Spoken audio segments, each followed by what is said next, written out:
സ്വന്തം വീട്ടിലെ മകന്റെ ഭാര്യ ഒരു ഉമ്മയ്ക്ക് മരുമോളാണ്, ഒരു ഉപ്പാക്ക് മരുമോളാണ്, അങ്ങനെയല്ലേ നമ്മൾ പറയാം.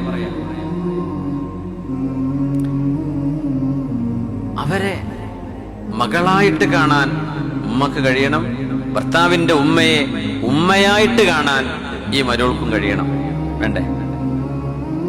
ഇതില്ലെങ്കിൽ നിങ്ങൾ കല്യാണം കഴിക്കേണ്ട. ദയവ് ചെയ്ത് മക്കളെ കൂടെ കല്യാണം കഴിപ്പിക്കും വേണ്ട. പൊന്നാരന്മാർ, നിങ്ങൾ ഈ പോക്കും പകയും ഈ അമ്മായിമ്മ പോലും കാട്ടാനാണ് തീരുമാനമെങ്കിൽ എന്തിനാ മക്കളെ കൊണ്ട് കല്യാണം കഴിപ്പിക്കണേ? ആ പെൺകുട്ടിയുടെ ജീവിതം എന്തിനാ നിങ്ങൾ കൊളാക്കണേ? ആ കുട്ടി എവിടെയെങ്കിലും പോയി ജീവിച്ചോട്ടെ.